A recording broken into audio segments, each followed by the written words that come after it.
Welcome to the Health and Government Operations Committee. Please do not forward the Zoom link for hearings. Staff will not allow anyone who's not invited to testify into the hearing. I ask you to encourage people to watch it on YouTube. It'll be live streamed. Bill sponsor witness timing. The bill sponsor or a designee is allotted 5 minutes to present the bill. 5 witnesses will each be allowed to speak for 2 minutes in support. Please stay in the hearing until the delegates have had the opportunity to ask questions. Next, 5 witnesses will each be allowed to speak for 2 minutes in opposition and then respond to questions. Please conclude your remarks. The timer does not ring. Please keep your eye on Melissa Bender's screen, or no, you're going to share screen, aren't you? Okay. We're going to share the screen, so we're going to do the timer we did yesterday, but nobody has figured out how to get it to ring. So if anybody in the committee figures it out, let me know. Members must remain present with your video camera on during the entirety of the hearing. If you're not, you will be bounced out while you're gone and easily able to sign back in. And for the public, our members do sign in and out because they have bill presentations in other committees. We don't want you to think that they're not very interested in your bill, because of course they are. They just have other responsibilities, like being good sponsors of their bills that represent all the people of Maryland. Please I'm not there. Please, members, ask only one question of one witness. If you have other questions, you may follow up offline. Please use the raised hand function to indicate that you have a question. With that, we'll turn to the first bill of the day, and that is House Bill 5. Delegate Krebs, are you ready? Sure, I'm ready. Okay, it's all yours. How are you? Thank you very much. The House Bill 5, this is Delegate Susan Krebs. House Bill 5 has to do with cemeteries, perpetual care, distributions from perpetual care trust funds.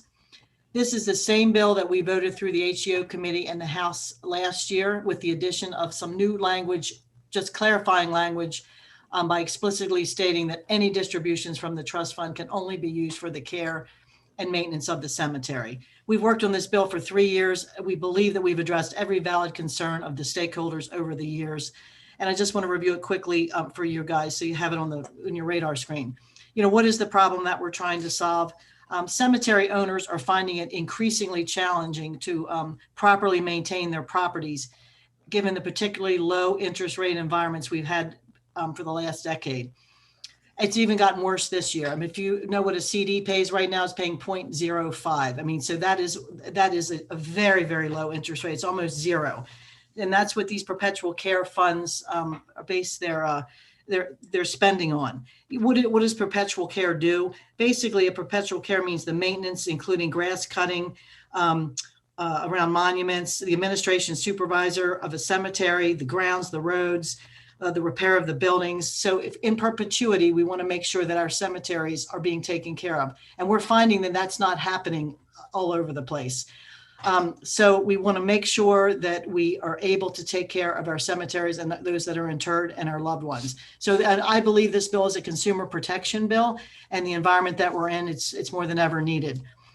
Current law allows for this perpetual care for cemeteries, but keep in mind there's 2 types of cemeteries. One is nonprofit, like churches and those types of things. They are not covered by current law. There's nothing to force them to do anything. Some of them do have perpetual care and some do not. And then there's the for-profits. Those are the ones that are regulated by law. So right now, the current law says they must use the money in this fund just with interest income or income that's coming in. And as I said, with rates being so low, there's not enough revenue coming in to be able to take care of these things. So what does this bill do?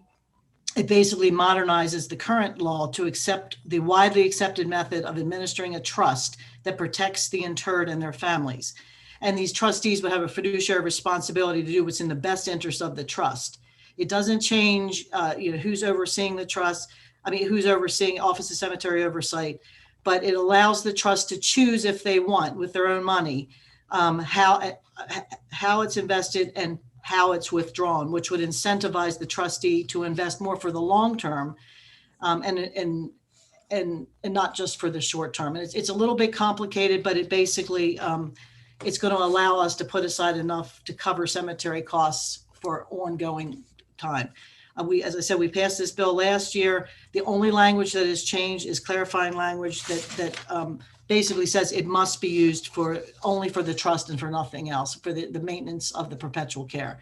So with that, if there's any questions, let me know. But again, we passed this through the committee last year, and I'm hoping for our favorable support. And Madam Chair, you have to tell us if it's going to subcommittee or not, or we're just going to vote on it. But thank you for your support. I don't have the answer to whether it's going to subcommittee or, can you hear me? Yes. Okay, because I see my battery is running low, which means I have to flip a switch somewhere. I don't know yet. I will let you know when I know. That's the best that I can do. But I'm grateful for the good job that you did. Does anyone have any questions of Delegate Krebs? I don't see any hands. Hang on here.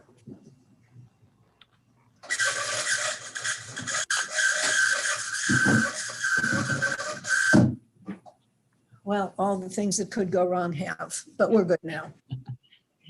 Thank you. Yeah. You gotta switch on the power. Oh, I see Delegate Johnson. I see you waving. I see your little yellow hand. And thank you all for your patience. I apologize for this. Thank you, Madam Chair. We'll get through this. Just a question. I was reading through the opposition letters, and Delegate Krebs, do you know, will this take the actuary or the cemetery board out of the equation in any way? Oh, no, actually, they have to approve this. And it's an option for the perpetual care. They have to approve it, and they have to get ongoing reports. So they are definitely overseeing this. Okay, thank you. Good question. Delegate Hill.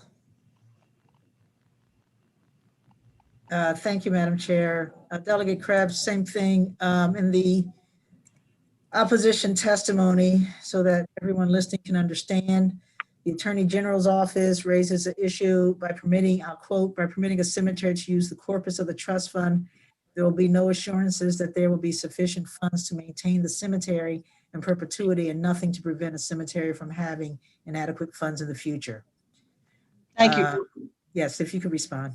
Thank you for raising that question. First of all, we've had this bill for 3 years and the Attorney General's office has never weighed in on it. And they never reached out to me until I got the letter, which was very surprising. I don't believe they understand what we're trying to do. We're trying to protect the fund to make it be there. And right now we don't have the ability to do that. So it does the opposite of what they're suggesting. And I'm an accountant, they're lawyers. I understand it. I don't think they really understand that we're trying to actually save the principal. And right now, the way this is designed, if you have a capital gains, it goes into your principal and you can never touch it. That becomes part of your corpus. So you can never use that money to take care of the trust except for in that current year. So it's just, we're trying to upgrade the way this is done so that you spend the money over time. And it makes you look back on 3 years and use an average of the money that's coming in over 3 years. But I really, truly don't think they understand what we're talking about. When I read this, I'm like, this is exactly opposite of what we're trying to accomplish. So if they had reached out to me, I just saw it today. They reached out to me, I would have tried to explain it to them, and we will try to do that. So I do not think it gets to the corpus at all. And it says in the law that it can't go under 80% of what the principal was to begin with. So there are safeguards written in the bill, in the law currently. And I do not believe that it's a valid point. And I wish they had reached out prior to the hearing in the last couple of years. And there's other opposition, which is the same opposition we've had in previous years. And we addressed all of their issues that they asked us to, and just don't think they're ever going to understand it either. But thank you for the question. Banderi. Thank you, Madam Chair, and thank you, Delegate Krebs. One of the opposition letter also had a concern about the financial strength of the institution, and it says the bill exposes businesses to additional depleting assets in their perpetual care trust funds. Do you agree on that? No, I think it's going to strengthen the perpetual care trust funds. Absolutely. And there's a lot of documentation. If you have trouble going to sleep tonight, look in your inserts, and there's very explicit instructions. It tells you in there about the total return method and how it is a much better option. And it's much more fiduciary responsible. And it's much more, it's just it's better option than what we're doing today. As I said, you can't survive on these interest rates. I think I likened it last year to any of you who are saving for retirement. In this current environment, how many of you are investing in CDs at 0.05? You would never be able to retire. So this is basically allowing them to invest in something other than that and use it and have it grow at 4 to 5%, which is what we would like it to grow at. And then you could use that money to take care of the cemetery. And we're having problems with these cemeteries. If you notice. Okay, Delegate Krebs, I have an answer for your question. Okay, Yes, this is going to subcommittee. thank you, ma'am. You're very welcome. And thanks for the questions. Thank you. Glad to be able to answer your question. That's what I needed to hear. For those people who don't know, this committee has a very robust subcommittee process, and that's where the really hard work of truing these things up is done. And so we'll look forward to the bill coming out. I thought maybe this was going to be simpler, but I'm always open to surprises. So we'll see how that goes. Thank you very much. That ends the hearing on House Bill 5. And we will now turn to House Bill 38, and that is Delegate Carey. Is he in the group? Yes, ma'am, I'm here. Yay, good. It's good to see you. Good to see you too. And thank you, Chairwoman Pendergrass, Vice Chair. Chairman is excellent. And I would like to just say Happy New Year to everybody. I hope everybody is continuing to be healthy and safe. And let me just start out for the record. I'm Delegate Ned Carey, and this is House Bill 38. And House Bill 38 is the reintroduction of the 2020 House Bill 235 that was heard and passed in your committee. And I would point out it passed 22-0. And actually, everyone in the committee actually signed on to this bill as a co-sponsor. And then it went out and passed the floor 139-0. The problem is when it just never got heard in the Senate. So time, and we've brought it back this year. And just as a reminder to the committee of what House Bill 38 is, it's designed after a recently passed North Dakota law that provides local government entities with strategic cybersecurity planning support from the State Department of Information Technology. This came out of the Cybersecurity Commission, and actually the former Maryland Chief Information Security Officer was the one that brought up the proposal. And as I said, at the Cybersecurity Council meeting, we've worked on this again over the interim, but nothing has changed from the bill that actually passed out of your committee. So it is in the same posture that it was in last year. But what I just wanted to say was the body of the Cybersecurity Commission is basically made up of what I consider to be cybersecurity experts, and they've all endorsed this concept. So simply, the objective of House Bill 38 is to use the current statewide cybersecurity policy framework as a common resource or reference point for all public entities within the state, to include the state government's 3 branches of government, the university system, and local units of government. And they will work with DOIT in developing that consistent approach. And the other thing I would point out is that this is not a mandate. So with that, I would ask for your favorable again, and be happy to take any questions if there are any. Okay. Do I see any hands up? I'm going to give you a second because I'm expecting a hand or two. This is my first one. Went very well, but we're not done yet. Thank you. I'm Delegate Hill. I don't see your icon up. I see your hand, but I don't see your icon. Have you clicked on your icon? I thought I had, there. but apparently I had not. There was a Yes, delay. you had not. Okay, Delegate Hill. Thank you. So Delegate Carey, again, so you said it's not a mandate. Is that your answer Yes, to yes, ma'am. USM? Yes, ma'am. All right, thank you. Anyone else? I would like you, if you don't mind, Delegate Carey, to talk just a little bit more about why they seem to think that it needed an amendment and why you think it's just help. I'm sorry, Madam Chair, but I haven't seen what you're talking about. So can you explain to me? Was it? We will find a way to get a copy of that to you. I'm surprised that the person, let's see. That was my question. Yeah, I know, I'm following up on what you asked. It's from somebody named Andy Clark at the University of Maryland. And I think that we need to be in touch with him.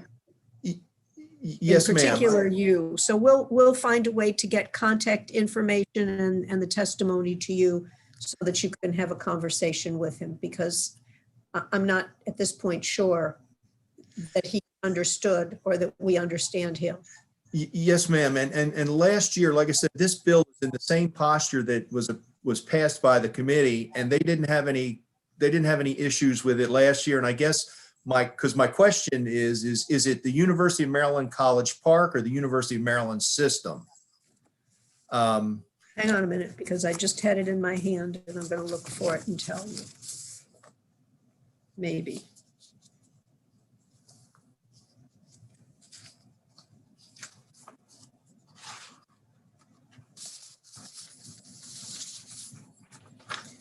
University System of Maryland. And Okay.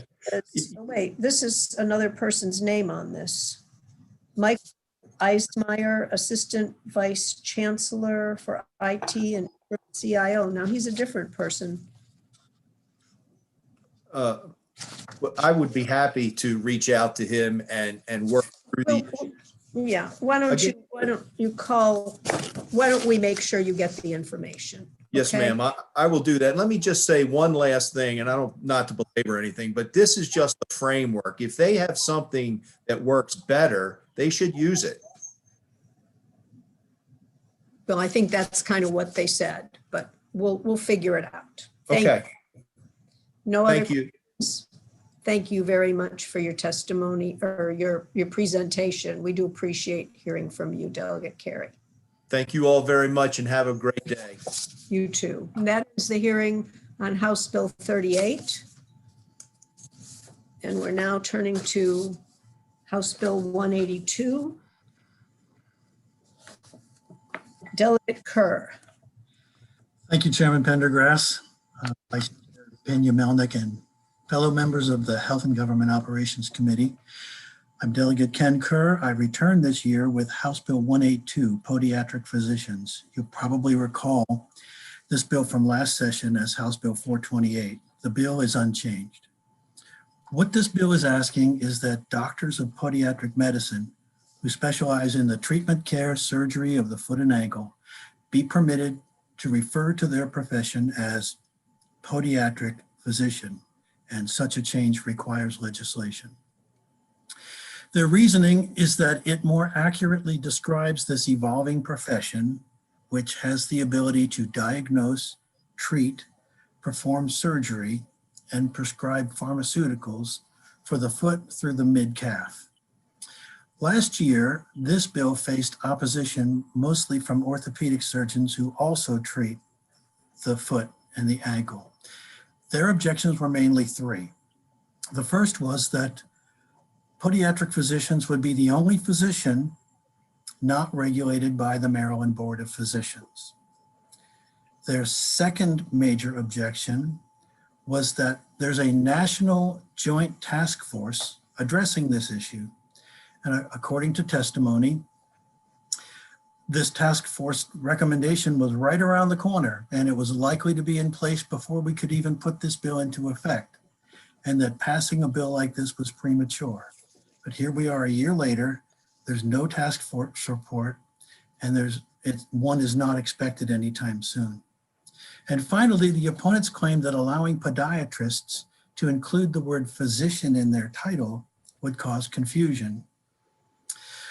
They presented evidence based on a survey where 88% of the respondents said that MDs and DOs, doctors of osteopathy, are the only ones who should be called physicians. However, in that same study, according to their testimony, 67% of the respondents thought podiatrists were already called podiatric physicians. So where's the confusion here? 67% seem to have it figured out. And where else in current discourse do we find 2/3 of Americans in agreement? You may find it interesting that it was back in the 1960s that the DOs who were objecting to this bill fought this same fight with the MDs to gain the right to be called physicians. Osteopathy was considered to be outside of the mainstream medical practice in Britain and was not even legally regulated until 1993. DOs were not permitted to practice medicine in Maryland before 1967. Probably at a hearing just like this one, a delegate introduced legislation to recognize the advancement in their profession. So delegates, the issue here comes down to who is permitted to use a word. As Professor Emeritus of English, I spent 25 years prior to joining the House of Delegates working with words, both their artistic and utilitarian forms. I was teaching students to recognize the subtleties, context, connotation, and denotation of words, and choosing the word that would be most effective to express themselves to the world. Etymology is the study of the origins of words and the way in which their meanings have changed throughout history. So let's take a brief look at the etymology of physician. Medical practitioners were called physicians because the word physic originally referred to both the practice of medicine and to all of natural science. As scientific fields matured and evolved and started to separate out into specific disciplines, physic, as it applied to healing, was phased out in favor of medicine. Still, English-speaking medical practitioners embraced the term medicine, but held on to the term physician, even though it was no longer a word in their professional lexicon. Their European counterparts embraced the change and began referring to themselves as médecine in French, such as Médecins Sans Frontières, and médico, médica in Spanish and Italian. The word physician has long been used to describe one who studies natural science and one who practices medicine. But the field of physics had been isolated from the others, and ultimately physicist was coined in the 1800s for the term for someone who specializes in a new science. And physician was left with the remnants of a root word that had changed its meaning. The word doctor is a term that's changed over time. The title. Delegate Kerr, Yes? I need you to conclude, please. Okay. So my point is that words change meaning over time as knowledge is gained and expertise is refined. And in this case, the scope of practice is professionalized. So the opponent's arguments, and I've done my best to summarize them for you, lack merit. And all we're left with is a professional organization seeking to restrict the use of a word they claim exclusive rights to. Words have power, and the powerful control the words. So delegates, I hope that this year we can find a favorable report on this bill. Thank you. Are there questions of Delegate Kerr? Delegate Johnson. Thank you, Madam Chair, and thank you, Delegate Kerr. I just had a question. Last year, they used an AMA study to support their argument. Would you by any chance know who that AMA study was done by and written by? The AMA consists exclusively of MDs and DOs. Okay, thank you. Delegate Cullison. Thank you, Madam Chair. I'm wondering which board, podiatric positions fall under now? And then one of the issues raised is that the bill does not change the name of the State Board of Podiatric Medical Examiners. Do you feel like there's a need to change if that's the regulatory board, should that board's name be changed to reflect this change? Should we do it, or? If that's the objection and the proposed solution, that would be fine. We can add an amendment to change the Board of Podiatric Medical Examiners to the Board of Podiatric Physician Examiners, or whatever would be most appropriate. Thank you. Delegate Hill. Thank you, Madam Chair. Thank you, Delegate Kerr. And I mean, you're absolutely right. This keeps coming back. I remember coming here some 25 years ago in front of this very chairwoman, as in front of her subcommittee, when there was an issue about dentists and doctors doing certain kinds of procedures, and it does get down to this. So if the physicians are the DOs and the MDs, who do you think should make the decision about who else should be called a physician? I think that an interesting point is that the podiatrists are not asking to be called physicians. They're asking to be called podiatric physicians. So they're not looking to just separate out the word physician, but to use both in conjunction. May I follow up, Madam Chair? You may. Thank you very much. So, but they want that term physician because I presume it implies something to the general public that they want to ascribe to them that they don't feel being podiatric doctors does. So the thing that they want to ascribe to them is something they don't have, and they think by using the name of another group of people that it will passively pass over. Is that understanding correct? Well, I think that goes to the opposition's point that there would be confusion. But I think that someone who finds they have cancer is going to look for an oncologist. They won't be confused and look for a podiatric physician. And I think you're right that the word physician carries a certain gravitas to it, and that they would like to be included with the groups of professionals who can diagnose, treat, prescribe, and perform surgery, to use that title. Madam, Thank you. No. thank you. Delegate Charles, then Delegate Young. Thank you, Madam Chair. Delegate Kerr, can you do me a favor and remind me exactly what happened with this bill last year? Thank you. Well, last year, I spoke with committee leadership following the hearing. They suggested that I withdraw the bill and bring both sides together over the interim, and if we could make some progress with this.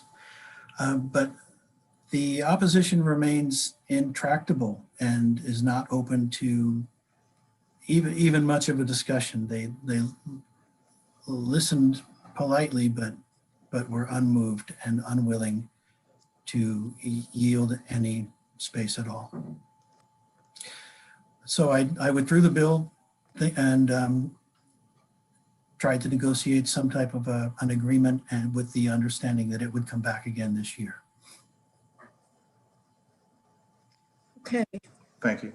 Delegate Young. Thank you, Madam Chair. Delegate Kerr, I believe I heard you say that the podiatrists are not regulated by the Maryland Board of Physicians. Who then are they regulated by? I think Delegate Cullison may have pointed it out. It's by the State Board of Podiatric Medical Examiners. And as I said, if that presents a problem, we could change that to the State Board of Podiatric Physicians. Okay, thank you. I must have missed that. I apologize. Delegate Kelly. Thank you, Madam Chair. And mine is just a bit of a follow-up to Delegate Charles's question. Your memory was accurate to my understanding, but I also remember that you and I worked together with the chairman to send a letter to MedChi asking for more specific reasons why we shouldn't pass this bill. And to my knowledge, I have not received a response. Have you received a response, Delegate Kerr? I have not, and in that letter also, we let MedChi know that the committee did not find their opposition arguments to be compelling. Thank you. Okay, that looks like the end of our questions. Delegate Kelly, yep, you did, good, thank you. And that ends the hearing on House Bill 182. We will now turn to House Bill 236, Delegate Hill. Thank you again, Madam Chair. For the record, Delegate Terry Hill. I am here today, deja vu all over again, to present HB 236, which is Delegate Sid Saab's favorite bill. It is a reintroduction of the bill that we passed off the House floor last year, 99 to 38. In the previous year, both the Senate and House bills passed. This is a bill that requires the Maryland Department of General Services develop Green Building Council LEED pilot credit 55 standards that would then be used to the extent practicable, which is language this committee worked out, for application in newly constructed, acquired, or substantially altered state buildings. And by doing so, we would achieve a couple of goals. Number one, the architectural elements and designs are cost neutral and reduce energy consumption over the life of the building. So that makes the building more sustainable and lowers taxpayer cost. Number two or three, it also happens to be true that the LEED 55 standards make the buildings more bird safe so that we can decrease the numbers of birds, which are up to the millions who die by collisions with buildings that they cannot see. In addition, this building allows or requires that the general services look towards decreasing the cost and the use of lighting in the buildings, but again, only to the extent practicable. And if you will notice in your testimony, the letter of information that is offered by the Department of General Services, who has worked very, I think, very well with us over the past 3 years on this bill. Their information points out that what they're required to do as far as lighting that may be expensive, they get to make the decisions about whether it's too expensive to do or not. So they have control over making those decisions. So essentially this bill has no opposition. It's passed out of this committee twice. I ask that you would pass it again. Thank you very much, Madam Chair. Thank you. I'm waiting for the participant. Okay. Delegate. What? For appropriations.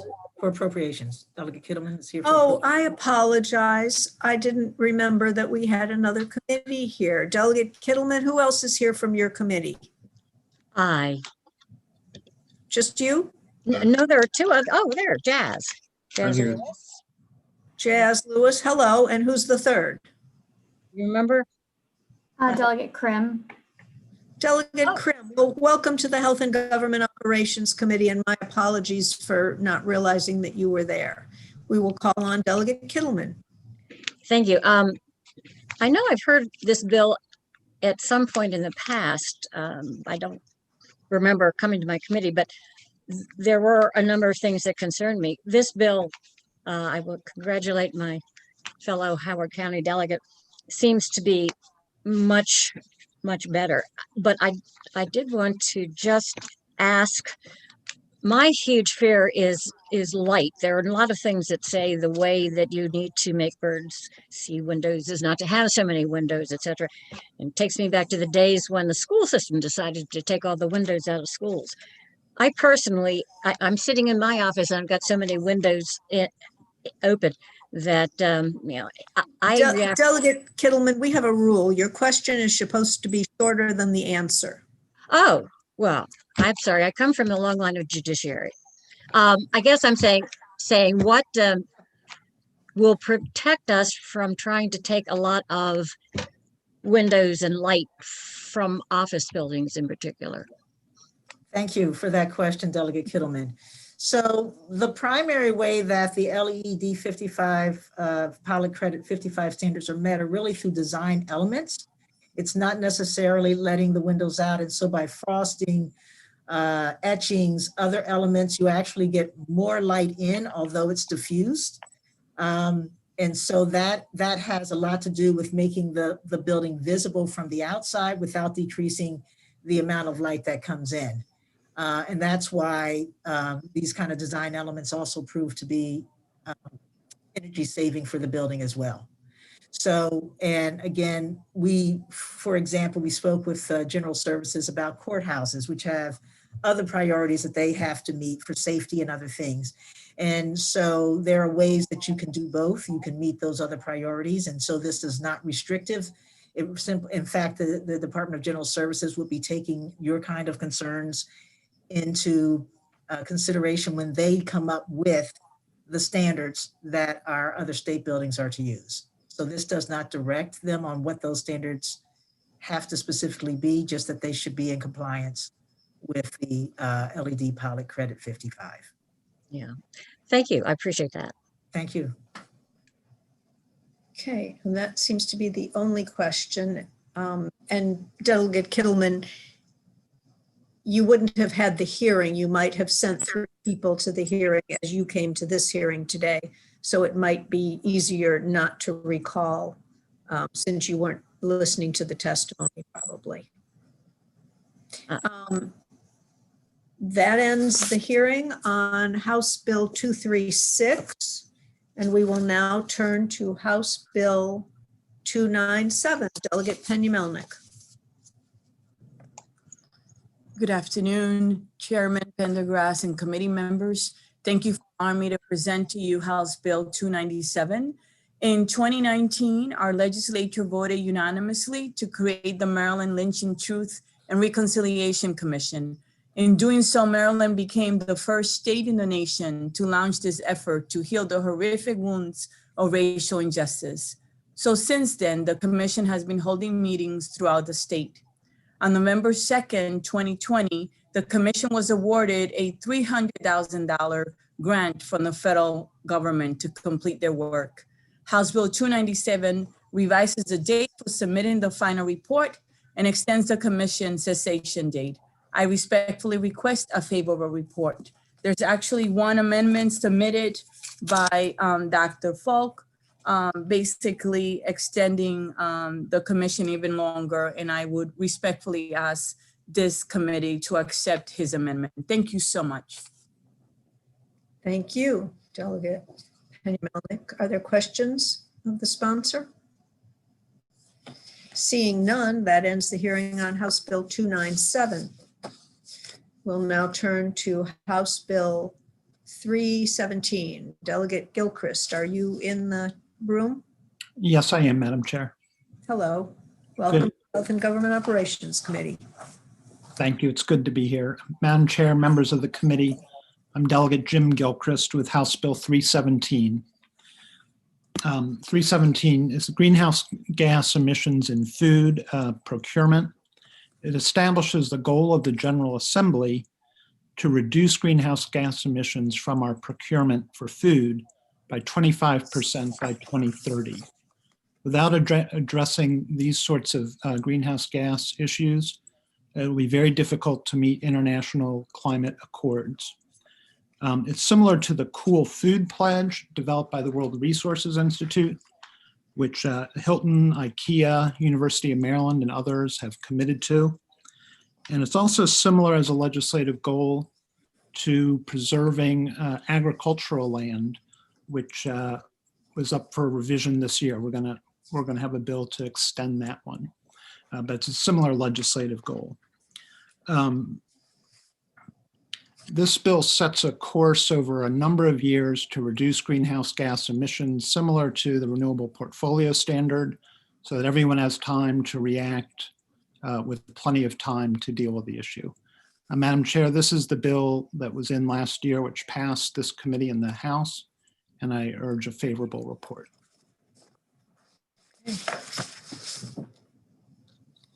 Are there questions? Thank you very much for your explanation of, oh, there's the hand, Delegate Kipke. Thank you, Madam Chairman. Jim, I'm looking through this, Delegate Gilchrist, I'm looking through this and I'm trying to find my notes and I can't get to it quickly. Did this bill pass the committee unanimously? I think it did. I think it passed unanimously, and the House, I think it passed the House unanimously. Okay. All right. Thank you, It's, Madam Chairman. okay. We can check. them. See no other questions. Did I, somebody trying to get my attention without putting a hand Oh, up? I'm sorry, hand. There you go, Delegate Riley. Sorry, I didn't know if you wanted me to help answer that question or no? About the, Normally, no. do it in committee. Do it. Okay, Since you've already done it, just go ahead and answer it. But in general, we don't usually answer those questions. okay, all right, that's okay. Do you have the answer? Go ahead I and answer do. it. If this was, last year's bill was HB 772. Yes. Yeah, the House vote was 105 to 27. A 1-0. Okay, Okay. thank you. Thanks. Delegate Hill. Thank you, Madam Chair. Delegate Gilchrist, I just, I know you don't always have access to everything, so I just wanted to ask you about the objection to the bill raised by the Delmarva Chicken Association.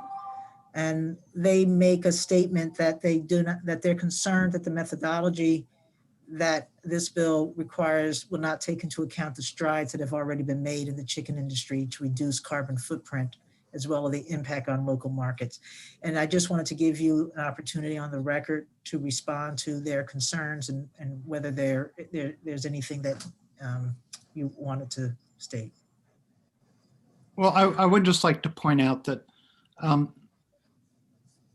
about 25% of greenhouse gas emissions comes from food production and agriculture. So, and farmers have done a lot. I mean, we have no-till, soils soak up a lot of carbon. And so a lot of that is good work. And none of this interferes with what the farmers and the poultry industry is doing. It just has state procurement alter the procurement of food to start to reduce greenhouse gas emissions in our food procurement. Delegate Chisholm. Thank you, Madam Chair. So I was looking at the fiscal note and you just brought it up as far as procurement. So when we're talking about the procurement of this food and reducing the greenhouse gas, it's primarily to the prison systems, correct? And to some of the hospitals. And we also use MCE to produce some of this food. And it says in the fiscal note, this could, they anticipate a reduced sales volume from that plant. So are we hurting MCE? And once again, I know this surprised everybody, but we can't keep using the prisoners as our beta test. Well, there's three rather large groups of prisons, healthcare, and university systems. Now, University System of Maryland has already begun this, and they're getting good feedback and good reports that it's been successful. I'm not, Delegate, your specific question though is this going to have a very negative effect on MCE? And are we mainly talking about the prison system? Because as a father of a son that's in college, they have so many choices now So then when you're talking about the university systems, they're not really buying the cafeteria food at the universities anymore. They're buying Chick-fil-A and whatever they want. So my concern is we're rolling out yet another program and we're using the prison system as a beta test. Do you not see it that way?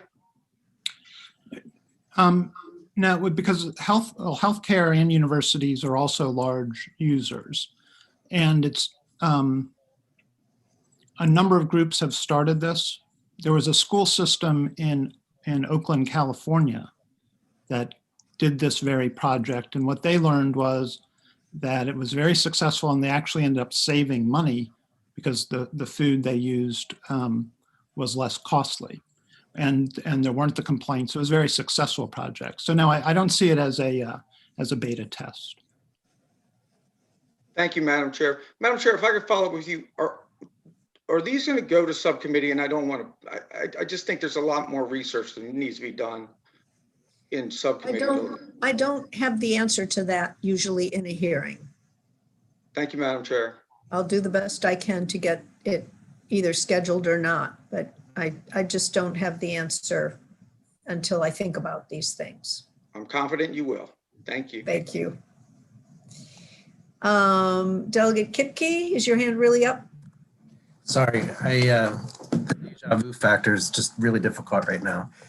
So one thing that I've noticed that came to my memory from last year that is an objection to this is when you're looking at the procurement of food in this bill, the actual prescribed methodology to look at carbon emissions, it seems that there might be a lack of consideration given to transportation and other things that, you know, it isn't the whole picture. Correct me if I'm wrong, but the methodology doesn't allow for the whole picture to be captured. So in other words, shipping tofu from Asia might be better ranked under this methodology than shipping, I don't know, beans from someplace in the Midwest in the US. Is transportation included in the methodology used to select the food? Well, under this bill, the Green Purchasing Committee would establish a methodology. And there are methodologies available that take into account, you know, all the issues like water, industry, travel, transportation. It takes into account all that, livestock. Is there any language in your bill, though, that directs them to take that? I just bring that up as something that we might want to consider because sometimes I've seen examples that have been kind of short-sighted as to the entire picture of the environmental impact. Mm-hmm. No, the bill doesn't direct the departments how to do this or the Green Purchasing Committee. It gives them wide latitude to come up with a methodology they think will work well. Okay. Thank you, Madam Chair. Next, Delegate Shalega, followed by Delegate Krebs. Thank you, Madam Chair. I was wondering, in light of the pandemic, and we've been asked to limit the bills that we're dealing with, just really things that are pressing that need to get taken care of right now. Do you think, Delegate Gilchrist, putting this off a year would harm your bill? The goal for 2030 is already, you know, there's lots of time built in. So, and I think the important thing is to get started so people can plan for it. So I think the sooner we get started, the better. And so your bill is going to form a commission and they're going to meet by Zoom. I mean, I think potentially giving this another year, bring your bill back next year when we're more in normal order. Since you said it's way out, perhaps that would not hurt your bill. Well, the Green Purchasing Committee already exists. And they meet at Department of General Services. And the bill suggests that Maryland Department of the Environment, Department of Agriculture work with them to set up the methodology. And it's something that that they can do in this environment with even with COVID. Okay, thank you. Delegate Krebs. Thank you, Madam Chair. Thank you. I think I remember last year having a similar question. It goes along with what Delegate Kipke just mentioned about the how are we looking at this comprehensively, not just in a vacuum. And you mentioned the University of Maryland is getting some good results. Can you describe to us what they're doing at the University of Maryland to get the results and why that can't be done voluntarily moving forward? They've obviously done it voluntarily, but can you just explain to us, give us an example so we know what this looks like? Well, University of Maryland is a good example, and the school system in Oakland, California is a good example. And what this does is this sets a legislative goal. It doesn't mandate anything as far as what sort of food is ordered, what sort of food is procured. It doesn't mandate anything like that. And it is strictly voluntary in the long range. It just says the General Assembly wants to start cutting greenhouse gas emissions in our food procurement, and we establish a goal. Now, for instance, there's a goal right now for 1 million acres, to preserve 1 million acres of ag land in the state. Now, that is supposed to be achieved by next year. We're still about 200,000 acres short. So there'll be a bill in this year to give that more time. Legislative goals are not mandatory, and we can adjust them as we go along. Thank you. Okay. Seeing no other hands, that concludes the hearing on House Bill 317. We thank you, Delegate Gilchrist, for your testimony, and Thank you, Madam Chair. ends the work of the day. So this hearing is adjourned.